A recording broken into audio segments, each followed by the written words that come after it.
You understand here? You come stand here.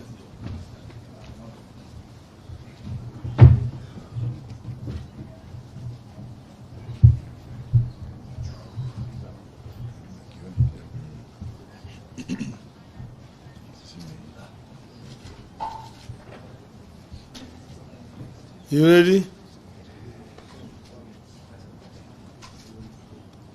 You ready?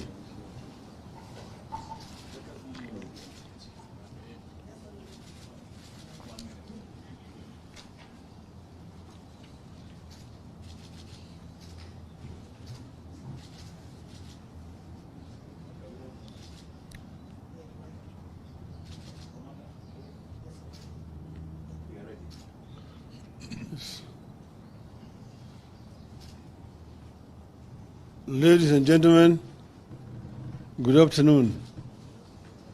We have a statement on the issue, on the situation in Sondu market in Nyanza, and also about the Kenyan mission to Haiti. This statement is going to be read on our behalf by Honorable Eugene Wamalwa. Welcome. Thank you very much, ladies and gentlemen. In parts of the country and the mayhem currently underway in Sondu. While the latest eruption of insecurity at the border of Kisumu and Kericho County, where scores of people have been killed and many injured in Sondu, huge sections of the country are actually under siege. Al-Shabaab is having a field day, killing our people, including soldiers in Lamu and in far-flung areas like Wajir and Mandera. Insecurity also continues to rage in sections of the North Rift, causing significant pain and loss of life. Let's make no mistake. The violence and mayhem in Sondu is not an ordinary disagreement between villagers. Big names are behind this violence. They include leaders and politicians from neighboring counties and in the national government.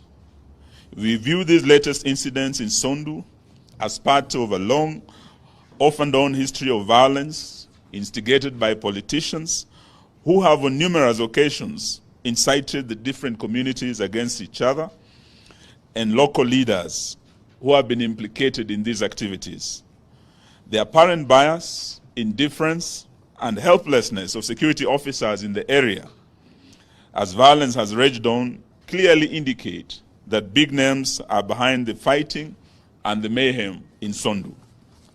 In particular, we are demanding investigations to be carried out against individuals who have been implicated as sponsors of the violence, who include the Kericho County Governor, Dr. Eric Mutai.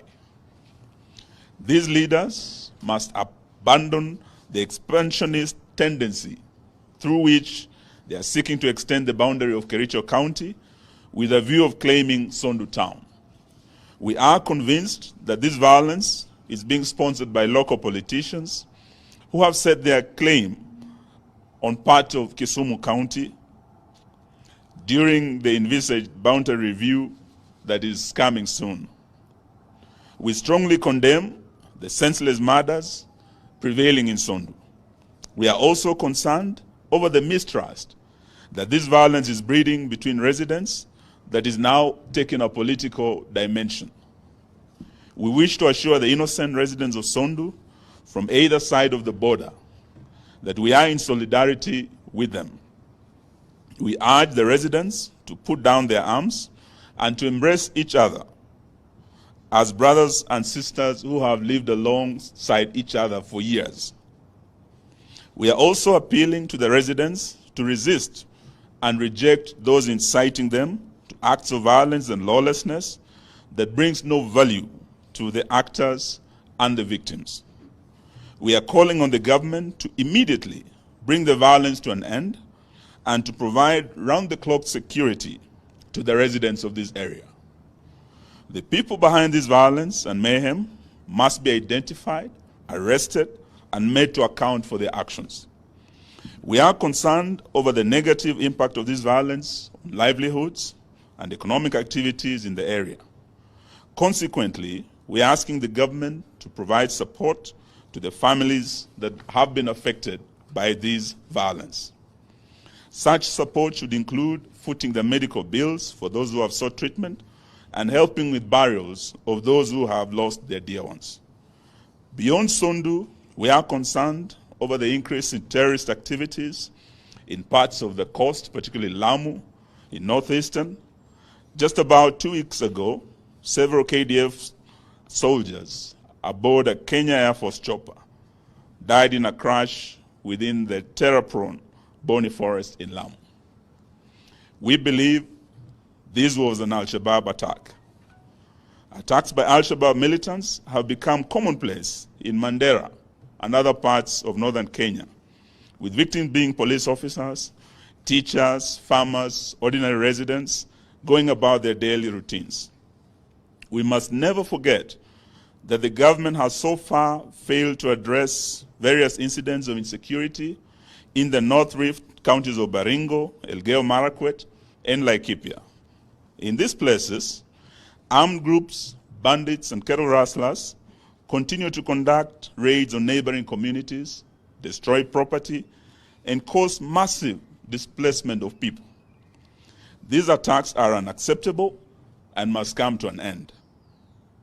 They paint a picture of a nation that is losing the battle to gangs and terrorists.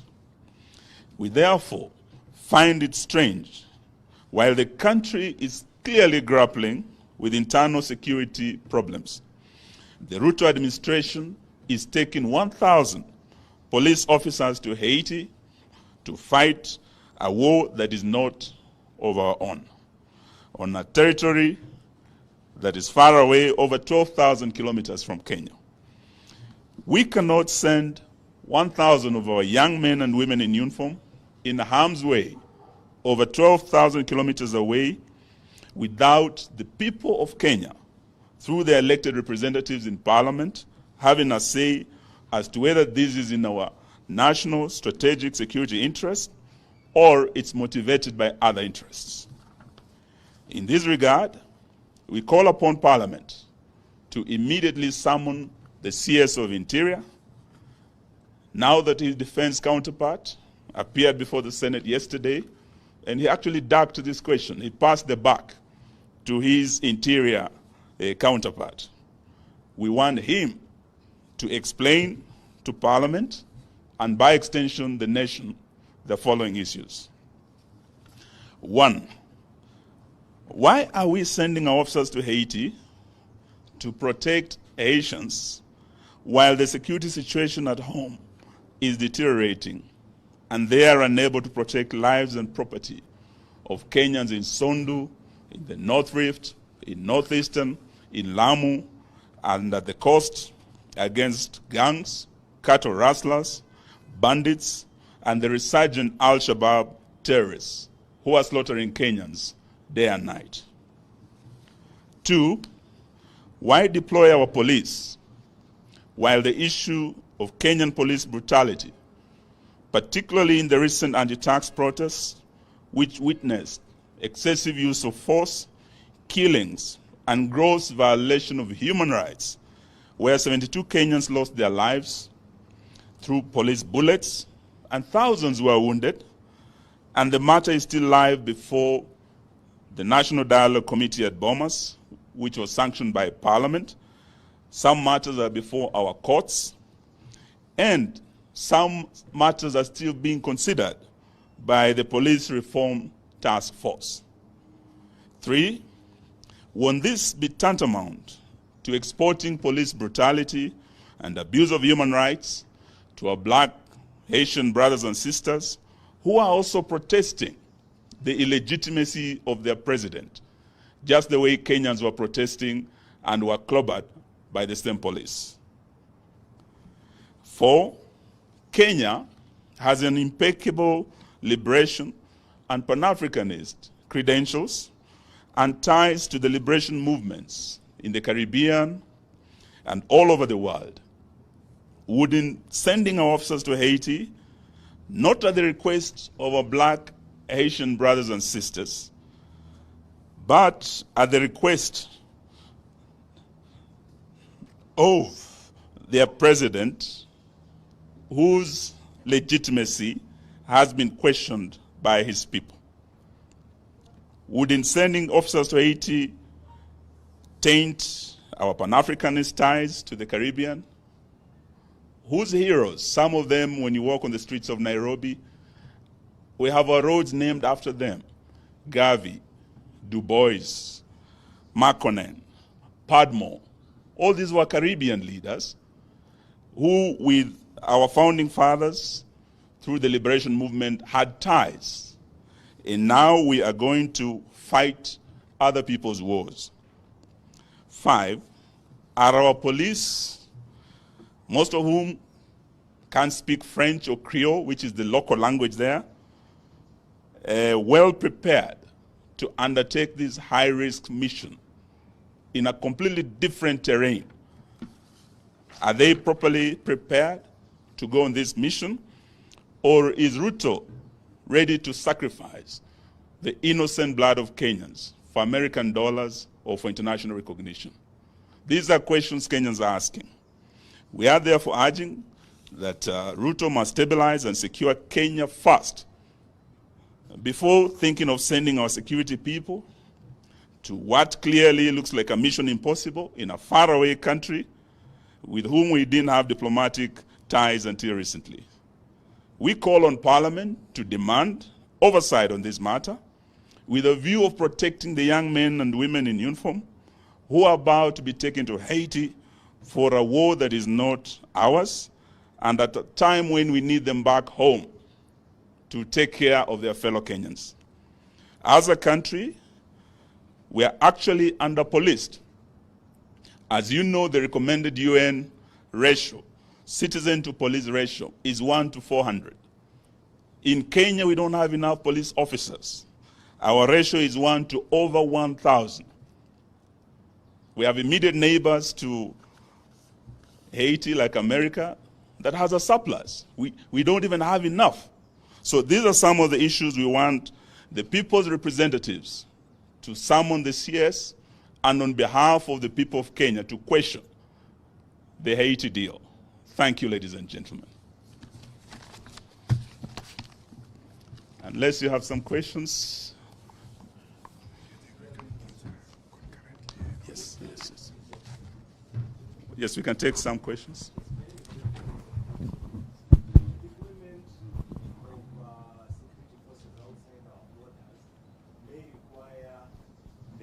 Parliament approval. Is it your position that your members in Parliament will be opposing this when it comes before the House?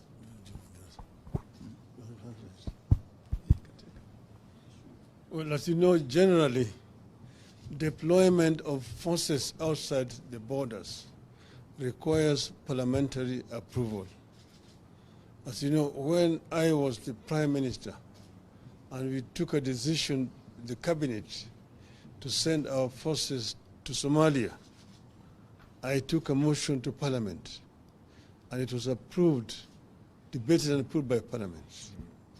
Now, this is a similar case. We are sending out our troops or forces outside our borders. It must be approved by Parliament. Just like the defense treaty that has been signed between our government and the government of the United States must also be taken to Parliament and approved.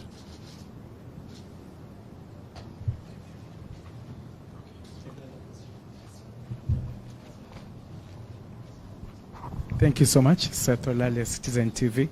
Do you think the latest concerns in regards to insecurity is going to have a negative impact or even derail the national dialogue? Well, the insecurity in the country is a matter of great national concern. everybody. We cannot just sit and watch as innocent Kenyans are being butchered in their homes. You've seen what is happening there in Sondu. Houses being touched, people being burnt inside their homes. This is something that is horrible. And you have not even seen a statement coming from the government.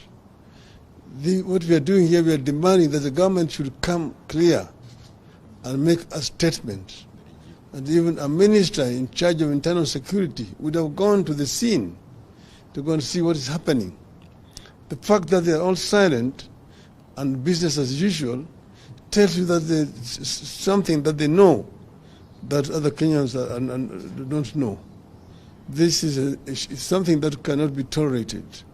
The talks, of course, as you know, have now reached another stage where they are going to now be debating the material that they have before them.